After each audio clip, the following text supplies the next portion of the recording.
Friends, இன்னைக்கு நம்ம ஸ்க்ரீனில் பார்த்துருக்க மாதிரியான வாட்ஸ்அப் சேட் வீடியோ எடிட்டிங் வந்து எப்படி மேக் பண்ணுறதை பற்றி பார்க்க போகிறோம். வீடியோ வந்து ஸ்கிப் பண்ணாமல் ஃபுல்லாக பாருங்கள். இப்போ வாங்க வீடியோக்குள்ளே போகலாம். Kill them with your success. Life is very short, namba.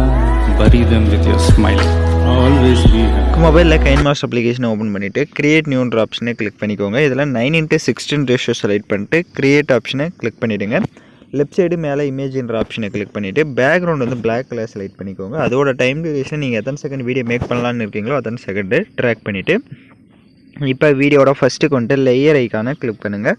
நான் டிஸ்கிரிப்ஷனில் உங்களுக்கு வாட்ஸ்அப் இமேஜின்னு வந்து கொடுத்துருப்பேன். ஸோ அந்த இமேஜை ஃபஸ்ட்டு டவுன்லோட் பண்ணி செலக்ட் பண்ணிக்கோங்க. இப்போ அந்த இமேஜை செலக்ட் பண்ணிட்டு ரைட் சைடு ஸ்ப்ளிட் ஸ்க்ரீன் இருக்கும், அதில் கொடுத்து ஃபுல் ஸ்க்ரீன் கொடுத்துட்டு அந்த இமேஜோட டைம் டியூரேஷனும் எண்டிங் வரையும் ட்ராக் பண்ணிக்கோங்க. அந்த பிக்குக்கு ரைட் சைடு அட்ஜஸ்ட்மெண்ட்டில் போய்ட்டு ஸ்டேச்சுரேஷனும் உங்கள் ஃபோட்டோஸ்க்கு எந்த அளவுக்கு தேவையோ அந்த இமேஜுக்கு வந்து பேக்ரவுண்டில் இருக்க இமேஜுக்கு வந்து ஃபுல்லாக வந்து கொஞ்சம் இன்க்ரீஸ் பண்ணி செட் பண்ணிக்கோங்க. இப்போ வீடியோட ஃபஸ்ட்டுக்கு வந்துட்டு லேயர் ஐக்கானை கிளிக் பண்ணுங்கள். இப்போது நம்ம மேலே வந்து டெக்ஸ்ட் வந்து செட் பண்ணோம். ஸோ மேலே நம்ம நேம் வாட்ஸ்அப்பில் எப்படி நம்மளோட நேம்ஸ் வந்து மேலே இருக்குமோ ஸோ அதே மாதிரி நேம்ஸை வந்து அந்த இடத்துல செட் பண்ணிக்கலாம். ஸோ இந்த மாதிரி நீங்கள் நேம் வந்து நீங்கள் கைன்மாஸ்டரில் இருக்க ஃபாண்ட்ஸை வச்சு யூஸ் பண்ணிக்கலாம். அப்படி இல்லை அப்படின்னா உங்களுக்கு கைன்மாஸ்டரில் ஃபாண்ட்ஸ் வந்து ஒர்க் ஆகலை அப்படின்னா பிக்சல் லேப் அப்ளிகேஷனில் வந்து அதை வந்து நீங்கள் செட் பண்ணிக்கோங்க. இப்போ பார்த்தீங்க அப்படின்னா நான் மை லவ்ன்றதை வந்து கரெக்டாக அந்த இடத்துல நேம் வந்து செட் பண்ணிவிட்டேன். இப்போ அந்த இமேஜோட டைம் டியூரேஷனும் எண்டிங் வரையும் ட்ராக் பண்ணியிருக்கேன். நீங்கள் என்ன டெக்ஸ்ட் வேணாலும் அந்த இடத்துல செட் பண்ணிக்கோங்க. இப்போ நம்ம ஃபோட்டோவுக்கு அந்த மாதிரி அந்த டிபியும் பக்கம் செட் பண்ணணும். ஸோ அதுக்கும் வீடியோட ஃபஸ்ட்டுக்கு வந்துட்டு லேயர் ஐக்கானை கிளிக் பண்ணுங்கள். ஸோ நீங்கள் எகைன் வந்து ஏதாவது ஒரு பிக்கை வந்து செலக்ட் பண்ணிக்கோங்க. ஃபோட்டோவை செலக்ட் பண்ணிவிட்டு ரைட் சைடு கிராப்பிங் ஆப்ஷன் இருக்கும், அதை கிளிக் பண்ணி மாஸ்க்கை எனேபிள் பண்ணிக்கோங்க. அது கீழே ஷேப் இருக்கும், ஷேப்பில் சர்க்கிள் ஷேப்பை கொடுத்துட்டு இப்போ அப்படியே பேக்கில் வந்துட்டு சர்க்கிள் ஷேப்புக்கு உங்கள் ஃபோட்டோஸ் வந்து நீங்கள் இந்த மாதிரி கிராப் பண்ணிக்கோங்க. இப்போ கிராப் பண்ணிட்டு டிக் ஆப்ஷனை கொடுத்துட்டு அந்த ஃபோட்டோவை கரெக்டாக அந்த டிபி இருக்கிற சைஸ் அந்த இடத்துல போய் செட் பண்ணிக்கோங்க. இப்போ ஸ்க்ரீனில் நீங்கள் பார்த்தா தெரியும். ஸோ அந்த டிபி இருக்கிற இடத்துல இந்த மாதிரி செட் பண்ணிக்கோங்க. ஸோ அதோட சைஸ் வந்து லைட்டாக கம்மி பண்ணிங்கன்னா தான் உங்களுக்கு கரெக்டாக வந்து இருக்கும். ஸோ அதுக்கு ஏற்ற மாதிரி கரெக்டாக வந்து அதுக்கிட்ட செட் பண்ணிவிட்டு இப்போ டிக் ஆப்ஷனை கொடுத்துட்டு அந்த டெக்ஸ்ட்டை வேணும் அப்படின்னா நீங்கள் லைட்டாக தள்ளி இந்த மாதிரி செட் பண்ணிக்கோங்க, உங்களுக்கு கரெக்டாக வந்து இருக்கும். இப்போ பார்த்திங்க அப்படின்னா நம்ம கரெக்டாக வந்து செட் பண்ணிவிட்டோம். இப்போ அந்த இமேஜோட டைம் டியூரேஷனும் எண்டிங் வரையும் ட்ராக் பண்ணிக்கோங்க. இப்போ எகைன் வீடியோட ஃபஸ்ட்டுக்கு வந்துட்டு லேயர் ஐக்கானை கிளிக் பண்ணுங்கள். இப்போ நீங்கள் எந்த ஃபோட்டோ வச்சு எடிட் பண்ணலான்னு இருக்கீங்களோ அது ஏதாவது ஒரு ஃபோட்டோவை மட்டும் இப்போ நீங்கள் ஃபஸ்ட்டு வந்து ஏதாவது ஒரு ஃபோட்டோவை செலக்ட் பண்ணிக்கோங்க. இப்போ ஃபோட்டோ செலக்ட் பண்ண ரைட் சைடு கிராப்பிங் ஆப்ஷனை கிளிக் பண்ணி கரெக்டாக அந்த மாதிரி கிராப் பண்ணிக்கோங்க. இப்போ டிக் ஆப்ஷனை கொடுத்துட்டு அந்த ஃபோட்டோ செலக்ட் பண்ணிட்டு இதை வந்து இந்த ஸ்க்ரீனில் இந்த கீபோர்டு அளவுக்கு இந்த மாதிரி ட்ராக் பண்ணிவிட்டு அப்படியே கீழே ஸ்க்ரோல் பண்ணுங்கள். பிளெண்டிங் வரும், பிளெண்டிங்கில் ஸ்க்ரீன் கொடுத்துட்டிங்க அப்படின்னா உங்களுக்கு கரெக்டாக வந்து அந்த கீபோர்டில் செட் ஆகிடும். இப்போ அந்த கீபோர்டு அளவுக்கு கரெக்டாக வந்து நீங்கள் அந்த இமேஜை வந்து செட் பண்ணிக்கோங்க.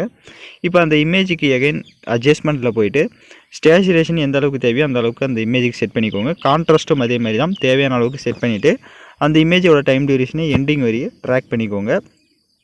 இப்போ வீடியோட ஃபஸ்ட்டுக்கு வந்துட்டு லேயர் ஐக்கானை கிளிக் பண்ணுங்கள். இப்போ எகைன் வந்து நம்ம வேறு ஒரு பிக்கை வந்து செலக்ட் பண்ணிக்கலாம்.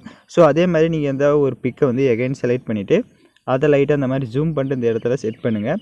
செட் பண்ணிட்டு லெஃப்ட் சைட் 3 டாட்டா கிளிக் பண்ணிட்டு சென்ட் டு பேக் கொடுத்துட்டிங்க அப்படின்னா அது உங்களுக்கு பேக்கில் போய்டும். இப்போ கரெக்டாக வந்து நீங்கள் ஃபோட்டோஸை வந்து செட் பண்ணிக்கோங்க. இப்போ அந்த ஃபோட்டோவுக்கு ரைட் சைடு அட்ஜஸ்ட்மெண்ட்டில் வந்துட்டு ஸ்டேச்சுரேஷனையும் கான்ட்ராஸ்ட்டும் தேவையான அளவுக்கு செட் பண்ணிவிட்டு அந்த இமேஜோட டைம் டியூரேஷனும் எண்டிங் வரையும் ட்ராக் பண்ணிக்கோங்க. இப்போ பார்த்திங்க அப்படின்னா நம்ம ஆல்மோஸ்ட் வீடியோ வந்து கொஞ்சம் மேக் பண்ணியாச்சு. நான் சொன்ன மாதிரி எல்லா ஸ்டெப்ஸுமே வந்து பார்த்துக்கோங்க. இப்போ வீடியோட ஃபஸ்ட்டுக்கு வந்துட்டு லேயர் ஐக்கானை கிளிக் பண்ணுங்கள். இப்போ வந்து நீங்கள் வாட்ஸ்அப்பில் நீங்கள் சேட்டிங் பண்ண இமேஜை வந்து கரெக்டாக வந்து செலக்ட் பண்ணிக்கோங்க. நீங்கள் எந்த இமேஜை வந்து யார் கூட சேட்டிங் பண்ணுறீங்களோ ஸோ அதை வந்து ட்ராக் பண்ணிவிட்டு அதை வந்து நம்ம கிராப் பண்ணி எடுத்துக்கலாம். ஸோ இப்போ ஸ்க்ரீனில் பார்த்தா தெரியும். ஸோ இப்போ நீங்கள் யார் கூட சேட் பண்ணிங்களோ அந்த இமேஜை வந்து நீங்கள் ட்ராக் பண்ணிக்கணும், கரெக்டாக வந்து செட் பண்ணிக்கோங்க. ஸோ நீங்கள் யாரு கூடயாவது கண்டிப்பாக சேட் பண்ணியிருந்திருப்பீங்க. ஸோ அந்த இமேஜை வந்து நீங்கள் இந்த மாதிரி எடுத்துக்கோங்க. ஸோ அந்த தீமை வந்து நீங்கள் டிஃபால்ட்டாகவே நீங்கள் பார்த்தீங்க அப்படின்னா வாட்ஸ்அப்லேயே தீம் செக்ஷனுக்கு போயிட்டு பிளாக் கலர் தீமை வந்து செட் பண்ணிட்டீங்க அப்படின்னா உங்களுக்கும் கரெக்டாக வந்து பிளாக் கலர் தீம் வந்து செட் ஆகிடும். ஸோ அதனால் வாட்ஸ்அப்பில் நீங்கள் எந்த பேஜை வந்து நீங்கள் எந்த டெக்ஸ்ட்டை வந்து ஆட் பண்ணலான்னு நினைக்கிறீங்களோ அதை வந்து நீங்கள் ஸ்க்ரீன்ஷாட் எடுத்துக்கோங்க. அந்த பேஜ் ஃபுல்லாக ஸ்க்ரீன்ஷாட் எடுத்துகிட்டு கைன்மாஸ்டரில் வந்து இப்போ நான் எப்படி கிராப் பண்ணணும் அந்த மாதிரி கிராப் பண்ணிக்கோங்க. இப்போ அப்படியே ரைட் சைடு ஸ்க்ரோல் பண்ணி பிளெண்டிங்கில் வந்து ஸ்க்ரீன் கொடுத்துட்டிங்க அப்படின்னா உங்களுக்கு ஸ்க்ரீனுக்கு வந்து அது செட் ஆகிடும். இப்போ நீங்கள் ஸ்க்ரீனில் பார்த்தாலே தெரியும். ஸோ நான் உங்களுக்கு எந்த இடத்துல தேவையோ நீங்கள் அந்த இடத்துல செட் பண்ணிக்கலாம். செட் பண்ணிவிட்டு அந்த பேக்ரவுண்டில் இருக்க இமேஜை செலக்ட் பண்ணுங்கள். ரைட் சைடு அட்ஜஸ்ட்மெண்ட்டில் போய்ட்டு அதுக்கு பிரைட்னஸை வந்து இந்த மாதிரி லைட்டாக கம்மி பண்ணிக்கோங்க. ஸ்டேச்சுரேஷனையும் அதே மாதிரி கான்ட்ராஸ்ட்டும் அதே மாதிரி கம்மி பண்ணிட்டீங்க அப்படின்னா இப்போ உங்களுக்கு அந்த டெக்ஸ்ட் மட்டும் கரெக்டாக வந்து லுக்காக வந்து ஷோ ஆகும். அந்த டெக்ஸ்ட்டுக்கு அட்ஜஸ்ட்மெண்ட்டில் போயிட்டு ஸ்டேச்சுரேஷனையும் கான்ட்ராஸ்ட்டையும் கொஞ்சம் இன்க்ரீஸ் பண்ணிட்டீங்க அப்படின்னா இப்போ உங்களுக்கு கரெக்டாக வந்து அந்த டெக்ஸ்ட் வந்து ஷோ ஆகும். ஸோ இந்த டெக்ஸ்ட்டை வந்து ஸ்க்ரீனில் பார்க்குற மாதிரி கரெக்டாக வந்து நீங்கள் உங்களுக்கு எந்த இடத்துல தேவையோ அந்த இடத்துல இந்த மாதிரி செட் பண்ணிட்டீங்கன்னா உங்களுக்கு கரெக்டாக வந்து செட் ஆகிடும். இப்போ நீங்கள் ஸ்க்ரீனில் பார்த்தா தெரியும். ஸோ நான் டெக்ஸ்ட்டை வந்து ஆட் பண்ணியிருக்கிறது. இப்போ அந்த டெக்ஸ்ட் இமேஜோட அந்த டைம் டியூரேஷனும் எண்டிங் வரையே ட்ராக் பண்ணிக்கலாம். நான் எகைன் சொல்லிடுறேன், நீங்கள் வந்து ஸ்க்ரீன்ஷாட் எடுத்துக்கோங்க உங்களோட வாட்ஸ்அப் பேஜில், அதை வந்து செட் பண்ணிக்கலாம். இல்லை அப்படின்னாலும் நீங்கள் செட் பண்ணாமல் விட்டாலும் ஓகே தான், பார்க்க உங்களுக்கு லுக்காக இருக்கும். இப்போ எகைன் வீடியோவோட ஃபஸ்ட்டுக்கு வந்துடுங்க. லேயர் ஐகானை கிளிக் பண்ணுங்கள். நான் டிஸ்கிரிப்ஷனில் உங்களுக்கு லைட் எஃபெக்ட் வீடியோவும் கொடுத்துருப்பேன், அதை டவுன்லோட் பண்ணி செலக்ட் பண்ணிக்கோங்க. அதில் இருக்க ஆடியோவை ஃபஸ்ட்டு மியூட் பண்ணிவிடுங்க. இப்போ அப்படியே பேக்கில் வந்துட்டு ரைட் சைடு ஸ்க்ரோல் பண்ணுங்கள், ஸ்ப்ளிட் ஸ்க்ரீன் இருக்கும், அதில் ஃபுல் ஸ்க்ரீன் கொடுத்துட்டு எகைன் பேக்கில் வந்துட்டு அப்படியே கீழே ஸ்க்ரோல் பண்ணுங்கள், பிளெண்டிங் வரும், பிளெண்டிங்கில் ஸ்க்ரீன் கொடுத்துக்கோங்க. இப்போ நம்ம சாங்ஸை வந்து ஆட் பண்ணிக்கலாம். ஸோ நான் யூஸ் பண்ணுற சாங்கோட லிங்க்கு உங்களுக்கு டிஸ்கிரிப்ஷனில் வீடியோவாக கொடுத்துருப்பேன். அந்த வீடியோவில் இருக்க ஆடியோ தனியாக எடுக்கணும்னா அந்த வீடியோவை செலக்ட் பண்ணிவிட்டு அப்படியே ரைட் சைடு ஸ்க்ரோல் பண்ணுங்கள், எக்ஸ்ட்ரா ஆடியோன்னு இருக்கும், அதை கொடுத்துட்டிங்கன்னா வீடியோவில் இருக்க ஆடியோ தனியாக வந்துடும். இப்போ அந்த வீடியோவை லெஃப்ட் சைடு டெலீட் ஆப்ஷனை கிளிக் பண்ணி டெலீட் பண்ணிக்கோங்க. இப்போ நம்ம வீடியோ வந்து ஃபுல்லாக கம்ப்ளீட் பண்ணியாச்சு. நான் சொன்ன மாதிரி எல்லா ஸ்டெப்ஸையும் பண்ணிக்கோங்க. உங்களுக்கு வீடியோவில் ஏதாவது டவுட்ஸ் இருக்குது அப்படின்னா வீடியோவை ரிவைண்ட் பண்ணி பார்த்து நீங்கள் எடிட் பண்ணலாம். இப்போ நம்ம வீடியோவை ப்ளே பண்ணி பார்க்கலாம். இப்போ பார்த்திங்க அப்படின்னா வீடியோஸ் வந்து சூப்பராக நம்ம கலர்ஃபுல்லாக வந்து வாட்ஸ்அப் சேட் வந்து மேக் பண்ணியாச்சு. ஸோ இந்த மாதிரி நீங்கள் உங்களோட ஃபோட்டோஸை வச்சு மேக் பண்ணலாம். யார் ஃபோட்டோஸ் வேணாலையும் வச்சு கரெக்டாக வந்து செட் பண்ணிக்கோங்க. அந்த வாட்ஸ்அப் இமேஜ் டெக்ஸ்ட்டெலாம் நீங்கள் ஆட் பண்ணுறதா இருந்தாலையும் ஆட் பண்ணிக்கலாம், இல்லை அப்படின்னு விட்டுற அந்த இடத்துல ஃபோட்டோஸ் மட்டும் இருக்கட்டும் அப்படின்னாலையும் விட்டுறலாம். இப்போ வீடியோவை எக்ஸ்போர்ட் பண்ணிக்கலாம். ஓகே ஃப்ரெண்ட்ஸ், இந்த வீடியோ பிடிச்சிருந்தால் லைக் பண்ணுங்கள், ஷேர் பண்ணுங்கள், சப்ஸ்கிரைப் பண்ணிட்டு கூட இருக்க பெல் பட்டனையும் கிளிக் பண்ணிடுங்க.